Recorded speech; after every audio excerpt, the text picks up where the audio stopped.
নমস্কাৰ আপোনালোকে AC gold বিচাৰি আছে নেকি কমাৰ্চিয়েল পাৰপাছৰ কাৰণে যদি বিচাৰি আছে এচি গোল্ড লৈছো আপোনালোকৰ কাৰণে গাড়ীখন এবাৰ চাই লওক 2023 জুনৰ হয় ভাল কণ্ডিচনৰ গাড়ী লৈছো শ্বৰুম কণ্ডিচনৰ গাড়ী লৈ আহিছো গাড়ীখন চাই লওক 2023 টায়াৰ চাই লওক টায়াৰ কণ্ডিচন চাই লওক পেট্ৰল ভাৰ্জনৰ হয় বডি ধুনীয়াকে বনোৱা আছে কেপ বনোৱা আছে বডিত আপোনালোকে পইচা খৰচ কৰিবলৈ দৰকাৰ নাই ধুনীয়া কণ্ডিচনৰ গাড়ী লৈ আহিছো স্প্ৰে টায়াৰটো এবাৰ চাই লওক জেক হুইলেন্স সেইখিনি পাই যাব স্প্ৰে টায়াৰ পাই যাব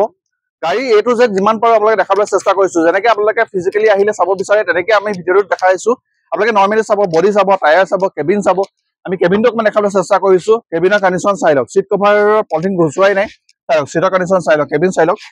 ৰানিং হৈছে অনলি 21976 কিলোমিটাৰ 2023 জুনৰ হয় আৰু এইখন গাড়ী যদি আপোনালোকে ৰিফাইনেন্স কৰি যাব বিচাৰিছে ৰিফাইনেন্সো হৈ যাব যদি আপোনালোকে পুৰণি গাড়ী এক্সচেঞ্জ কৰিব বিচাৰিছে এক্সচেঞ্জ ফেচিলিটিও আছে আপোনালোকে সকলোখিনি সুবিধা পাব মাত্ৰ আপোনালোকে আহক ৰিক্সা কাপ্লে যোৰহাট মাললি ঢেকগা ৰোড স্ক্ৰিনত আপোনালোকৰ কন্টেক্ট নাম্বাৰ দিয়া আছে আপোনালোকে যোগাযোগ কৰিব পাৰে আৰু এখন আমি আস্কিং প্ৰাইচটো ৰাখিছো অনলি 430 পৰা নেগোচিয়েট হৈ যাব কিমান নেগোচিয়েট হ'ব আমি অন টেবল ডিসকাশন কৰিম মাত্ৰ আপোনালোকে আহক আৰু গাড়ীখন এবাৰ চাই লওক থ্যাংক ইউ